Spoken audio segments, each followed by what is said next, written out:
Praise the Lord. എല്ലാ പ്രിയപ്പെട്ടവർക്കും കർത്താവും രക്ഷിതാവുമായ യേശു ക്രിസ്തുവിൻ്റെ നാമത്തിൽ ആശ്വാസനാദം എന്ന ആത്മീക ശുശ്രൂഷയുടെ 54-ാമത്തെ എപ്പിസോഡിലേക്കുള്ള സ്വാഗതത്തെയും ഒപ്പവന്ദനത്തെയും അറിയിക്കുകയാണ്. നമ്മുടെ ശീർഷകം രക്ഷിക്കപ്പെടുവാനുള്ള വാക്കുകൾ എന്നാണ്. ആധാരമായിട്ട് നമ്മൾ വായിച്ച പ്രധാന കുറിവാക്യം പ്രവൃത്തികളുടെ പുസ്തകം 11-ാമത്തെ അധ്യായം, അതിൻ്റെ 13, 14 വേദഭാഗങ്ങളാണ്. അതിലെ 14-ാമത്തെ വാക്യം മാത്രം വായിക്കുന്നു. നീയും നിന്റെ ഗ്രഹം മുഴുവനും രക്ഷിക്കപ്പെടുവാനുള്ള വാക്കുകളെ അവൻ നിന്നോട് സംസാരിക്കുമെന്ന് ദൂതൻ പറഞ്ഞു എന്നും ഞങ്ങളോട് അറിയിച്ചു. ഇതാണ് നമ്മൾ പ്രധാനമായി ഇതിൻ്റെ കുറിവാക്യമായിട്ട് ചിന്തിക്കുന്നത്. കഴിഞ്ഞ എപ്പിസോഡിൽ നാം ചിന്തിച്ചത് വ്യക്തിപരമായി തന്നെക്കുറിച്ചുള്ള ഒരു സാക്ഷ്യം, അല്ലെങ്കിൽ തനിക്ക് ദൈവം മുൻപാകെയോ പെട്ടെന്നൊരു ദൃഷ്ടിയിൽ ആർക്കെങ്കിലും പറയാൻ കഴിയുന്ന ചില ചിന്തകളാണ് കഴിഞ്ഞ എപ്പിസോഡിൽ നാം ചിന്തിച്ചത്. അങ്ങനെയാണെങ്കിൽ പോലും ഒരിക്കലും, അതായത് ഭക്തനായിരുന്നാലും സകല ഗ്രഹത്തോടുകൂടെ ദൈവത്തെ ഭയപ്പെടുന്നവനായിരുന്നാലും വളരെ ധർമ്മം കൊടുത്തു പോകുന്നയാളായിരുന്നാലും വളരെ പ്രാർത്ഥിക്കുന്നയാളായാലും ദർശനം പ്രാപിച്ചയാളാണെങ്കിലും ദൂതപ്രത്യക്ഷത അനുഭവിച്ച് തനിക്ക് ദൈവത്തിങ്കൽ നിന്നുള്ള അരുളപ്പാട് ലഭിച്ചിരുന്നയാളാണെങ്കിൽ പോലും രക്ഷിക്കപ്പെടണം. അത് നിർബന്ധമാണ്. കാരണം ദൈവത്തിൻ്റെ വചനം അതിൻ്റെ ആഹ്വാന ഉദ്ദേശത്തോടുകൂടി ഇങ്ങനെ പറയുന്ന തിമോഥെയോസിൻ്റെ 1-ാമത്തെ ലേഖനം 2-ാമത്തെ അധ്യായം 4-ാം വാക്യത്തിൽ അവിടുന്ന് സകല മനുഷ്യരും രക്ഷ പ്രാപിക്കണമെന്നും സത്യത്തിൻ്റെ പരിജ്ഞാനത്തിൽ എത്തണമെന്നും ദൈവം മനുഷ്യനെക്കുറിച്ച് ആഗ്രഹിക്കുന്നുവല്ലോ. അങ്ങനെയാണെങ്കിൽ ഇന്ന് നാം മറ്റ് ഭാഗങ്ങളിലേക്ക് കൂടെ കടക്കുകയാണ്. ഇദ്ദേഹത്തെക്കുറിച്ച് വ്യക്തിപരമായി ചില കാര്യങ്ങൾ നാം ചിന്തിച്ചുവെങ്കിൽ തനിക്ക് ദൈവത്തിൽ നിന്നുള്ള സാക്ഷ്യം നമുക്കൊന്നുകൂടെ ശ്രദ്ധിക്കാം. ദൈവത്തിന് സ്തോത്രം. ദൈവം തന്നെക്കുറിച്ച് എന്താണ് പറയുന്നത്? പ്രവൃത്തികളുടെ പുസ്തകം 10-ാം അധ്യായം അതിൻ്റെ 4-ാമത്തെ വാക്യത്തിൽ അവനെ ഉറ്റുനോക്കി ഭയപരവശനായി, എന്താകുന്നു കർത്താവേ എന്ന് ചോദിച്ചു.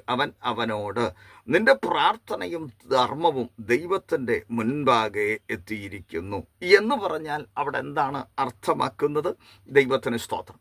കർത്താവിൻ്റെ ദൂതൻ തനിക്ക് ദർശനത്തിൽ അല്ലെങ്കിൽ സ്വപ്നത്തിൽ പ്രത്യക്ഷപ്പെട്ട് തന്നോട് പറയുകയാണ്. ദൈവത്തിന് സ്തോത്രം. എന്ത് എന്ന് ചോദിച്ചാൽ നിന്റെ പ്രാർത്ഥന മാത്രമല്ല, ധർമ്മം ദൈവ മുൻപാകെ എത്തിയിരിക്കുന്നു. നമ്മൾ ഇതുവരെ പ്രാർത്ഥിച്ചിട്ട് നമ്മുടെ പ്രാർത്ഥന ദൈവത്തിൻ്റെ മുൻപാകെ എത്തിയിട്ടുണ്ടോ? ഇതുവരെ നാം ചെയ്ത ചാരിറ്റി ദൈവത്തിൻ്റെ മുൻപാകെ എത്തിയിട്ടുണ്ടോ? ദൈവത്തിന് സ്തോത്രം. പലപ്പോഴും ആ ചോദ്യത്തിന് ലഭിക്കുന്ന ഉത്തരം എന്ത് എന്ന് വ്യക്തിപരമായി നമുക്ക് തന്നെ നല്ലതുപോലെ ചിന്തിച്ച് മനസ്സിലാക്കാവുന്ന കാര്യമാണ്.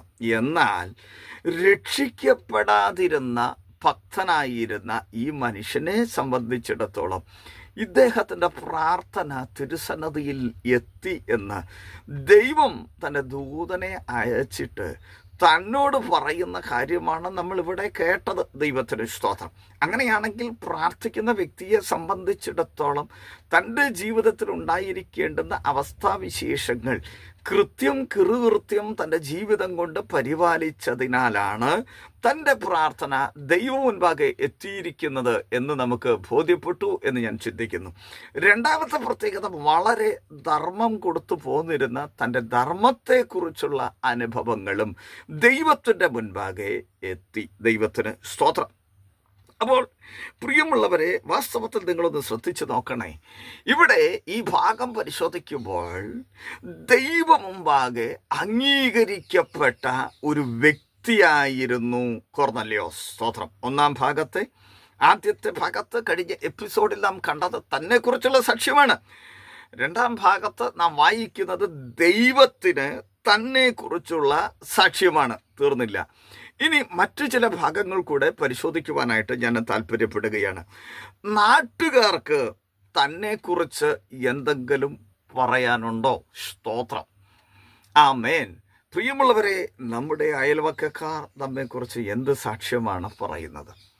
നമ്മുടെ നാട്ടുകാർ നമ്മെക്കുറിച്ച് എന്ത് സാക്ഷ്യമാണ് പറയുന്നത്?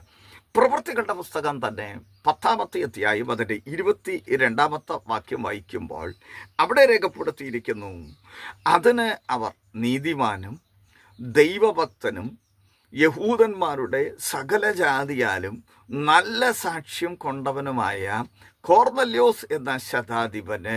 കണ്ടോ, ദൈവത്തിന് സ്തോത്രം. നാട്ടുകാർ അഥവാ യഹൂദന്മാർ എന്താ പറയുന്നേ? ദൈവത്തിന് മഹത്വം. സാധാരണഗതിയിൽ അങ്ങനെ പറയുന്ന ആളുകളാണോ അവർ? യഹൂദന്റെ ദൃഷ്ടിയിൽ ഇദ്ദേഹം ഒരു ജാതീയനായ മനുഷ്യനല്ലേ? അപ്പോൾ യഹൂദന്മാർ സാധാരണഗതിയിൽ ഇങ്ങനെയൊക്കെ പറയുമോ? ഇല്ല. പക്ഷേ ഇദ്ദേഹത്തെക്കുറിച്ച് പറയുന്ന ഒന്നാമത്തെ കാര്യം, ഇദ്ദേഹം ആരാണ്? നീതിമാനാണ്. ദൈവത്തിന് സ്തോത്രം. അതിന് അവർ നീതിമാനും ദൈവഭക്തനും. നോക്കിക്കേ, ഒന്ന്, അദ്ദേഹം ആരാണ്? നീതിമാനാണ്. യഹൂദന്മാരെ സംബന്ധിച്ചിടത്തോളം അവരുടെ അകത്ത് തങ്ങൾ സദേഖ് ആണെന്നൊരു ചിന്തയുണ്ട്. തങ്ങൾ ദൈവത്തിൻ്റെ നീതിയെ സംബന്ധിച്ച് കൃത്യമായി ആചരിച്ച് അനുഷ്ഠിച്ചു പോരുന്ന ആളുകളാണ് എന്നൊരു ചിന്തയുണ്ട്. സ്തോത്രം. പക്ഷെ ഇവര് അദ്ദേഹത്തെ ചൂണ്ടിക്കാണിച്ച് പറയുന്നു, കൊർന്നല്യോസ് ആരാണ്? നീതിമാനാണ്. ദൈവത്തിന് സ്തോത്രം.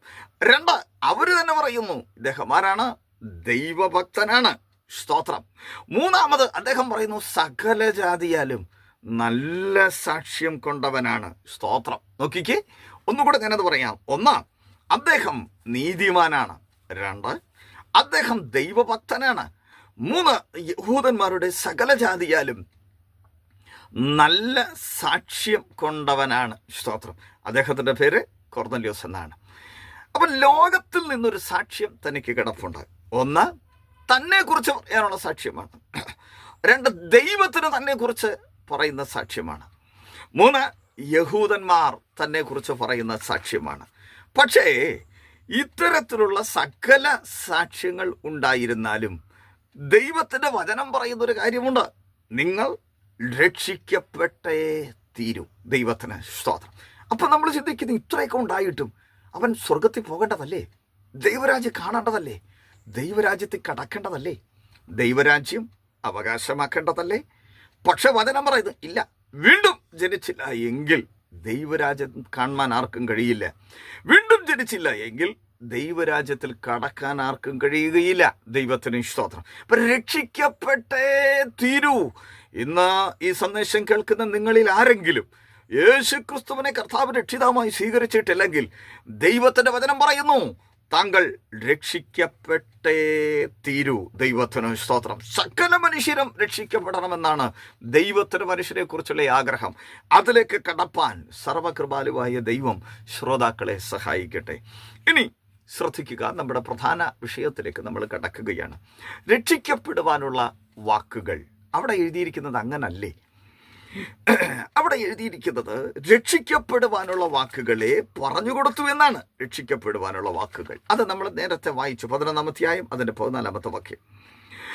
എന്തൊക്കെയാണ് വാസ്തവത്തിൽ അവിടെ അപ്പോസ്തലനായ പത്രോസ് പറഞ്ഞത്? ദൈവത്തിന് സ്തോത്രം. നമ്പർ 1, 10-ാം അധ്യായം അതിൻ്റെ 34-ാമത്തെ വാക്യത്തിൽ, അപ്പോൾ പത്രോസ് വാ തുറന്ന് പറഞ്ഞു തുടങ്ങിയത്, ദൈവത്തിന് മുഖപക്ഷം ഇല്ല. എന്തങ്ങനെ പറയാൻ കാരണം? അകത്തൊത്തിരി ചിന്തകളാണ് കാലത്ത്. ദൈവം തൻ്റെ വൃദ്ധനായ അബ്രഹാമിനെ വിളിച്ചു, അവരിലൂടെ ഒരു പ്രത്യേക വിഭാഗത്തെ തിരഞ്ഞെടുത്തു. അപ്പോൾ ആളുകളുടെ ഉള്ളിലൊരു ചിന്ത, അങ്ങനെയാണെങ്കിൽ ഞങ്ങൾക്കൊക്കെ രക്ഷയുണ്ടോ? സ്തോത്രം. ഞങ്ങൾക്കൊക്കെ രക്ഷയുണ്ടോ? യഹൂദനെ സംബന്ധിച്ചിടത്തോളം രക്ഷ യഹൂദന്മാരുടെ ഇടയിൽ നിന്നല്ലോ വരുന്നത്. അപ്പൊ അവരുടെ അകത്തൊരു ചിന്ത, ഞങ്ങൾ ദൈവത്തിന്റെ ജനമാണ്. സംഗതിയൊക്കെ ശരിയാണ്, നമ്മളീ പലരും അങ്ങനെ പറയുന്നവരാണ്. പക്ഷെ നാം ഇന്ന് ദൈവത്തിന്റെ ജനമാണോ? ആണെങ്കിൽ അതിന്റെ പ്രവൃത്തികൾ എവിടെ? അതിന്റെ വിശ്വസ്തത എവിടെ? അത് ദൈവത്തിന്റെ വചനം നമ്മെക്കുറിച്ച് പറയുന്നതിലേക്ക് നമ്മൾ കടക്കുന്നുണ്ടോ? നമ്മളത് പ്രവർത്തിക്കുന്നുണ്ടോ? ആ പ്രവൃത്തിയിൽ അത് വെളിപ്പെടുത്തുന്നുണ്ടോ? ഇവിടെ കർത്താവിന്റെ ദാസൻ ഇപ്പോൾ പറയുകയാണ്, ദൈവത്തിന് മുഖപക്ഷം ഇല്ല. അപ്പൊ അവരുടെ അകത്ത് ദൈവം മുഖപക്ഷമുള്ള ആളല്ലേ എന്നൊരു ചിന്ത. ഇവിടെ പറയുകയല്ല, ദൈവത്തിന് മുഖപക്ഷമില്ല. 2, 35-ാം വാക്യത്തിൽ, ഏത് ജാതിയിലും അവനെ ഭയപ്പെട്ട് നീതി പ്രവർത്തിക്കുന്നവനെ അവൻ അംഗീകരിക്കുന്നു. സ്തോത്രം. അപ്പൊ നോക്കിക്കേ, അതുവരെയുള്ള ജാതികളുടെ ചിന്തകൾക്കൊരു മാറ്റം വരുത്തുകയാണ് ദൈവം തമ്പുരാൻ. അതുവരെയുള്ള യഹൂദന്മാരുടെ ചിന്തകൾക്ക് ദൈവം ഒരു മാറ്റം വരുത്തുകയാണ്. രക്ഷ സകല മനുഷ്യർക്കും പൊതുവിലുള്ളതാണ്. അവൻ പുത്രനെ, അവിടുന്ന് ദൈവം തൻ്റെ പുത്രനെ അഥവാ യേശുക്രിസ്തുവിനെ ലോകരക്ഷിതാവായി അയച്ചു എന്നെഴുതിയിരിക്കുന്നു. അപ്പൊ രക്ഷ പൊതുവിലുള്ളതാണ്. അത് ഒരു വിഭാഗത്തിന്റെ മാത്രമല്ല, അത് സകലർക്കുമുള്ളതാണ്. അതുകൊണ്ടാണ് കർത്താവിൻ്റെ ദാസൻ അവിടെ പറയുന്നത്, ഏത് ജാതിയിലും അവനെ ഭയപ്പെട്ട് നീതി പ്രവർത്തിക്കുന്നവനെ അവിടുന്ന് അംഗീകരിക്കുന്നു എന്നറിയുന്നു. അപ്പോൾ ഒന്ന്, ദൈവത്തിന് മുഖപക്ഷമില്ല. രക്ഷിക്കപ്പെടുവാൻ വേണ്ടി താൻ പറഞ്ഞു കൊടുത്ത വാക്കുകൾ: ഒന്ന്, ദൈവത്തിന് മുഖപക്ഷമില്ല. രണ്ട്, ഏത് ജാതിയിലും അവനെ ഭയപ്പെട്ട് നീതി പ്രവർത്തിക്കുന്നവനെ അവിടുന്ന് അംഗീകരിക്കുന്നു. മൂന്ന്, 36 വാക്യം: യേശുക്രിസ്തു മൂലം സമാധാനം. സ്തോത്രം. ഒത്തിരിയുണ്ട് അതിനകത്ത്. അവിടുന്ന് എല്ലാവരുടെയും കർത്താവായ യേശുക്രിസ്തു മൂലം സമാധാനം സുവിശേഷിച്ചുകൊണ്ട് ഇസ്രായേൽ മക്കൾക്ക് അയച്ച വചനം. ദൈവത്തിന് സ്തോത്രം. അപ്പോൾ വചനം അയച്ചു. എന്താണ് അയക്കപ്പെട്ട വചനം? ആദിയിൽ വചനമുണ്ടായിരുന്നു, വചനം ദൈവമായിരുന്നു, ആ വചനം ദൈവത്തോടു കൂടെ ആയിരുന്നു. ആ വചനം കൃപയും സത്യവും നിറഞ്ഞവനായി കൂടാരമടിച്ച് നമ്മുടെ ഇടയിൽ പാർത്തു. കൃപയും സത്യവും യേശുക്രിസ്തു മുഖാന്തരം ലോകത്തിലേക്ക് വന്നു. അപ്പോൾ എഫേസ്യ ലേഖനത്തിനകത്ത് എഴുതിയിരിക്കുന്നു, അവൻ നമ്മുടെ സമാധാനം. പ്രവാചകനായിരിക്കുന്ന യെശയ്യാവ് പറയുന്നു, നമ്മുടെ സമാധാനത്തിനായുള്ള ശിക്ഷ അവിടുത്തെ മേലായി. അവിടെ എഴുതിയിരിക്കുന്നത് അങ്ങനെയെങ്കിൽ അപ്പോസ്തല പ്രവൃത്തി 10-ാം അധ്യായത്തിൻ്റെ 36-ാം വാക്യത്തിൽ കർത്താവായ യേശുക്രിസ്തു മൂലം സമാധാനം സുവിശേഷിച്ചു. അപ്പോൾ സുവിശേഷം എന്ത് എന്ന് ചോദിച്ചാൽ സമാധാനത്തിൻ്റെ സന്ദേശമാണ്. മൂന്നാമത് അവിടെ രേഖപ്പെടുത്തിയിരിക്കുന്നത് യേശുക്രിസ്തു മൂലമാണ് സമാധാനം. ശ്രദ്ധിക്കുക, രക്ഷിക്കപ്പെടുവാനുള്ള വാക്കുകളിൽ മൂന്നാമത്തേത്. നാലാമത്തേത് അതിൻ്റെ 38-ാം വാക്യം വായിക്കുമ്പോൾ അവിടെ എഴുതിയിരിക്കുന്നു, നസ്രായനായ യേശുവിനെ ദൈവം പരിശുദ്ധാത്മാവിനാലും ശക്തിയാലും അഭിഷേകം ചെയ്തതും ദൈവം അവനോട് കൂടെ ഇരുന്നത് അവൻ നന്മ ചെയ്തും പിശാച് ബാധിച്ചവരെയൊക്കെയും സൗഖ്യമാക്കിയും കൊണ്ട് സഞ്ചരിച്ചതുമായ വിവരം തന്നെ നിങ്ങൾ അറിയുന്നുവല്ലോ. സ്തോത്രം. യേശുക്രിസ്തുവിനെ ദൈവം പരിശുദ്ധാത്മാവിനാലും ശക്തിയാലും അഭിഷേകം ചെയ്തു എന്ന് രേഖപ്പെടുത്തി. യേശുക്രിസ്തുവിന്റെ ജനനം എങ്ങനെ എന്ന് ചോദിച്ചാൽ അവിടെ രേഖപ്പെടുത്തി, മറിയയുടെ അടുക്കൽ വന്നിട്ട് ദൈവത്തിന്റെ ദൂതൻ പറയുന്നത് ഇങ്ങനെയാണ്: അത്യുന്നതന്റെ ശക്തി നിന്റെ മേൽ നിഴലിടും, പരിശുദ്ധാത്മാവ് നിന്റെ മേൽ വരും. അവിടെയും പരിശുദ്ധാത്മാവിനെയും ശക്തിയെയും കുറിച്ച് പറയുന്നു. ഇവിടെ എഴുതിയിരിക്കുന്നു, യേശുവിനെ ദൈവം പരിശുദ്ധാത്മാവിനാലും ശക്തിയാലും അഭിഷേകം ചെയ്തു. അഭിഷേകം ചെയ്തപ്പോൾ എന്തൊക്കെയോ ഉണ്ടായത്? ദൈവം തന്നോടുകൂടെ ഇരുന്നു, നന്മ ചെയ്തു, പിശാച് ബാധിച്ചവരൊക്കെയും സൗഖ്യമാക്കി, അങ്ങനെ തന്നെ താൻ സഞ്ചരിച്ചു. ദൈവത്തിന് സ്തോത്രം. അപ്പോൾ ഒന്നാമത്തെ പ്രത്യേകത, ദൈവത്തിന് മുഖപക്ഷമില്ല. രണ്ടാമത്തെ പ്രത്യേകത, തന്നെ ഭയപ്പെട്ട് നീതി പ്രവർത്തിക്കുന്നവരെ ദൈവം അംഗീകരിക്കുന്നു. മൂന്നാമത്തേത്, യേശുക്രിസ്തു മൂലം സമാധാനം. 4, യേശുക്രിസ്തുവിനെ ദൈവം പരിശുദ്ധാത്മാവിനാലും ശക്തിയാലും അഭിഷേകം ചെയ്ത വർത്തമാനം. വീണ്ടും 5-ാമത്തെ പ്രത്യേകത, തന്നിലൂടെ നടന്ന വീര്യപ്രവർത്തികളെ കർത്താവിൻ്റെ ദാസൻ അവിടെ പ്രസന്റ് ചെയ്തു. 39-ാമത്തെ വാക്യമാണ് 6-ാമത്തെ പ്രത്യേകത. യഹൂദദേശത്തും യെരുശലേമിലും അവൻ ചെയ്ത സകലത്തിനും ഞങ്ങൾ സാക്ഷികളാകുന്നു എന്ന് പറഞ്ഞാൽ യേശു, നോക്കുക, അടുത്തത്, അവനെ അവർ മരത്തിന്മേൽ തൂക്കിക്കൊന്നു.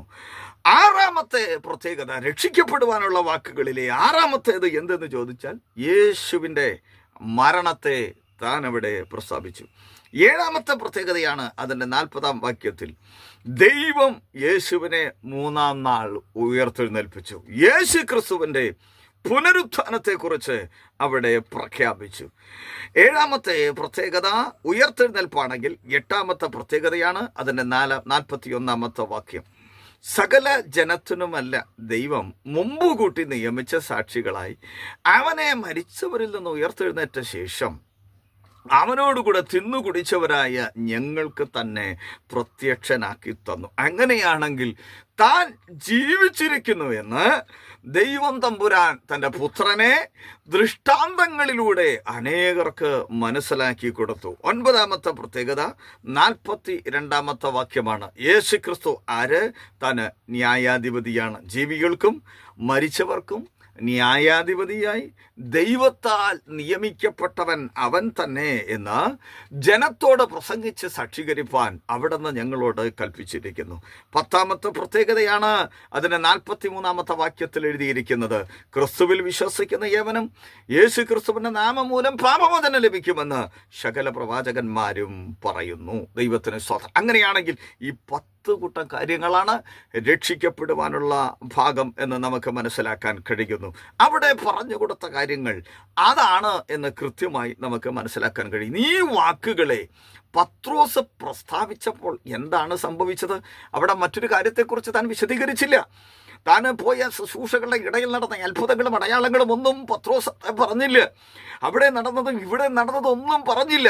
ആരെയും പറഞ്ഞിട്ട് പ്രത്യേക ഉത്സാഹത്തിലേക്ക് താൻ കൊണ്ടുവന്നില്ല. കൃത്യമായി യേശുക്രിസ്തുവിൻ്റെ മരണം, യേശുക്രിസ്തുവിൻ്റെ പുനരുത്ഥാനം, ഒന്നുകൂടെ പറഞ്ഞാൽ യേശുക്രിസ്തുവിൻ്റെ ജനനത്തെ സംബന്ധിക്കുന്ന സവിശേഷതകൾ, ഇത് മാത്രമാണ് താൻ ഇവിടെ പ്രസ്താവിച്ചത്. ഈ വാക്കുകളെ പ്രസ്താവിച്ചു കൊണ്ടിരിക്കുമ്പോൾ തന്നെ 44 മുതൽ 48 വരെയുള്ള വേദഭാഗങ്ങൾ വായിക്കുമ്പോൾ ഈ വാക്കുകളെ പത്രോസ് പ്രസ്താവിക്കുമ്പോൾ തന്നെ വചനം കേട്ട എല്ലാവരുടെ മേലും പരിശുദ്ധാത്മാവ് വന്നു. അവർ അന്യഭാഷകളിൽ സംസാരിക്കുന്നതും ദൈവത്തെ മഹത്വീകരിക്കുന്നതും കേൾക്കുകയാൽ പത്രോസിനോട് കൂടെ വന്ന പരിച്ഛേദനക്കാരായി വിശ്വാസികൾ പരിശുദ്ധാത്മാവ് എന്ന ദാനം ജാതികളുടെ മേലും പകർന്നത് കണ്ട് വിസ്മയിച്ചു. നമ്മെപ്പോലെ പരിശുദ്ധാത്മാവ് പ്രാപിച്ച ഇവരെ സ്നാനം കഴിപ്പിച്ചു കൂടാതെ വണ്ണം വെള്ളം വിലക്കുവാൻ ആർക്ക് കഴിയും എന്ന് പറഞ്ഞ് പത്രോസ് അവരെ യേശുക്രിസ്തുവിന്റെ നാമത്തിൽ സ്നാനം കഴിപ്പിച്ചു. അവൻ ചില ദിവസം അവിടെ താമസിക്കണമെന്ന് അവർ അപേക്ഷിച്ചു. അപ്പോൾ പ്രിയമുള്ളവരെ, വാസ്തവത്തിൽ എന്താണ് സംഭവിച്ചത്? ഈ വാക്കുകളെല്ലാം പ്രസ്താവിച്ചു കൊണ്ടിരിക്കുമ്പോൾ തന്നെ അവിടെ സംഭവിച്ച ചരിത്രം നമുക്കറിയാം. അവരുടെ മേൽ പരിശുദ്ധാത്മാവ് വന്നു. അവർ അന്യഭാഷകളിൽ സംസാരിച്ചു. അപ്പോൾ പരിശുദ്ധാത്മാവ് എന്ന ദാനം, പരിശുദ്ധാത്മാവിന്റെ ദാനമായി അവരുടെ അകത്ത് കടന്നപ്പോൾ, അഥവാ അവർ ആത്മസ്നാനം പ്രാപിച്ചപ്പോൾ അവർ രക്ഷിക്കപ്പെട്ടു, അവർ സ്നാനപ്പെട്ടു, അവർ കർത്താവിനോട് ചേർന്നു. ഇതുവരെ രക്ഷിക്കപ്പെടാത്ത ആരെങ്കിലും ഈ വാക്കുകളെ ശ്രദ്ധിക്കുന്നുവെങ്കിൽ, കർത്താവേ, ഞാൻ തിന്മയ്ക്ക് അധീനനായ ഒരു വ്യക്തിയാണ്, അങ്ങന്റെ പാപത്തിന്റെ പരിഹാരാർത്ഥം ലോകത്തിൽ വന്നെന്നും എനിക്ക് വേണ്ടി മരിച്ചെന്നും അടക്കപ്പെട്ടതും ഉയർത്തെഴുന്നേറ്റെന്ന് ഞാൻ വിശ്വസിക്കുന്നു. അങ്ങയെ ഞാൻ എൻ്റെ കർത്താവ് രക്ഷിതാമായി സ്വീകരിക്കുന്നുവെന്ന് ഹൃദയം കൊണ്ട് വിശ്വസിച്ചിട്ട് വാക്കുകൊണ്ട് നീതിക്കായി ഏറ്റുപറഞ്ഞാൽ ദൈവവചനം പറയുന്നു, താങ്കൾ രക്ഷിക്കപ്പെടും. യേശുവിനെ കൈക്കൊണ്ട് യേശുവിൻ്റെ നാമത്തിൽ വിശ്വസിക്കുന്ന ഏവർക്കും ദൈവത്തിൻ്റെ മക്കളാകാൻ ദൈവം അവൻ അധികാരം കൊടുത്തു. അങ്ങനെയാണെങ്കിൽ യേശുവിനെ കർത്താവ് രക്ഷിതാവുമായി സ്വീകരിച്ച് ഹൃദയാന്തർഭാഗത്ത് ക്രിസ്തുവിനെ പ്രതിഷ്ഠിച്ച് ദൈവവചനത്തിൽ ഭക്തിക്കൊത്ത വിശുദ്ധ ജീവിതം നയിച്ച് മുന്നോട്ട് പോകുവാൻ സർവകൃപാലുവായ ദൈവം നിങ്ങളെ സഹായിക്കട്ടെ. എന്നർപ്പിച്ച വാക്കുകൾക്ക് കുത്തിടുന്നു. ദൈവം നിങ്ങളെ ധാരാളമായി അനുഗ്രഹിക്കട്ടെ. സ്വർഗപിതാവേ, ജനത്തിനായി സ്തോത്രം. രക്ഷിക്കപ്പെടാത്തവർ അവിടുത്തെ വചനം കേട്ട് ദൈവവയത്തിൽ വിശുദ്ധിയെ തികയ്ക്കേണ്ടതിന് അവർക്കുള്ളത് കർത്താവ് പ്രാപിക്കേണ്ടതിന് അവരൊരുക്കണമേ. രക്ഷിക്കപ്പെട്ട് ദൈവരാജ്യം കാണുവാൻ കൃപ ചെയ്യണമേ. ദൈവരാജ്യത്തെ കടക്കാനും ദൈവരാജ്യം കൈവശമാക്കാനും കൃപ ചെയ്യണം. മഹത്വം അങ്ങേക്ക് യേശു ക്രിസ്തുവിന്റെ നാമത്തിൽ സ്വർഗീയ നല്ല പിതാവേ, ആമേൻ.